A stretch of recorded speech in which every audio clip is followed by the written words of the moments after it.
menyewa rental ya, menyewakan kendaraan baik itu roda 4 atau 4, itu orang Rusia sekarang sudah menjalani itu gitu ya. Nah, inilah yang memang kita tidak lihat bagaimana dia membayar pajak ya, bagaimana dia kunjungan wisatanya itu pakai apa.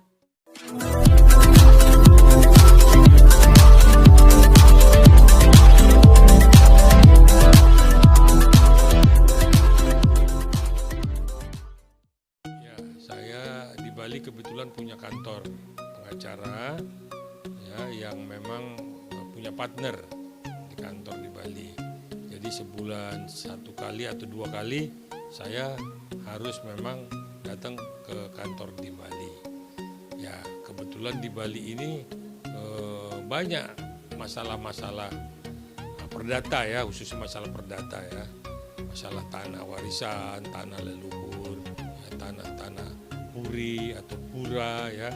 Jadi itu masyarakat Bali kadang memang selalu di lingkaran situ masalahnya. Nah, masalah yang menarik adalah juga beberapa tahun ini terakhir ini masalah rentenir. Di Bali itu banyak sekali rentenir-rentenir yang membungakan uang dengan bunga yang fantastis. Ada yang sebulan itu sampai 100% dan yang paling terendah itu memang 10%. Akhirnya si peminjam uang ini selalu terlilit karena tidak mampu untuk mengembalikan bunga, membayar bunga dan mengembalikan modal gitu. Inilah yang rentenir itu pintar merekayasa. Kadang si peminjam uang itu dibukain cek, kalau tidak punya uang ceknya dibukain di atas namakan si peminjam. Nanti di situ sudah diisi tanggal bayar berapa, penyelesaian bunga bagaimana. Jadi banyak sekali memang yang saya tangani sekarang ini masalah peminjaman uang. Tetapi tidak masuk ke ranah perdata itu, saya pidanakan.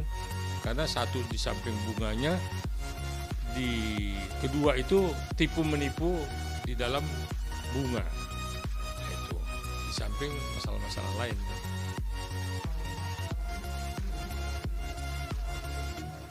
Ya, masalah tanah artinya yang menjadi masalah tanah itu karena tanah sudah mahal di Bali sehingga kadang ahli waris itu sesama ahli waris di dalam tanahnya itu kadang ribut. Akhirnya ahli waris ada yang menjual diam-diam, ada juga yang ahli waris menyertakan seluruh ahli waris ya. Jadi kadang di antara ahli waris sendiri pun ribut ya. Jadi perdebatan di dalam ahli waris. Nah, ini yang memang banyak dan sedang saya tangani di Bali.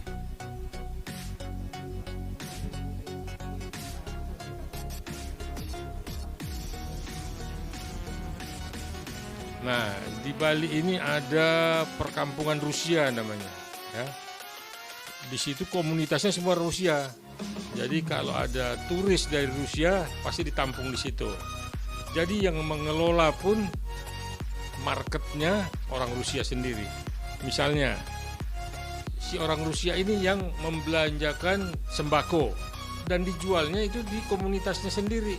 Artinya dia mencari untung di antara teman-teman sendiri. Menyewa rental ya, menyewakan kendaraan baik itu roda 4 atau 4, itu orang Rusia sekarang sudah menjalani itu gitu ya. Nah, inilah yang memang kita tidak lihat bagaimana dia membayar pajak ya, bagaimana dia kunjungan wisatanya itu pakai apa.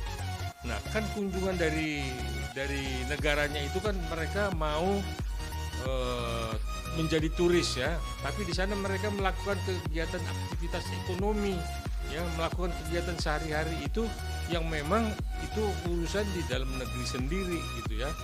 Seperti dia belanja keluar, dia bawa ke dalam, dijual di internal mereka, menyewakan mobil sesama mereka ya.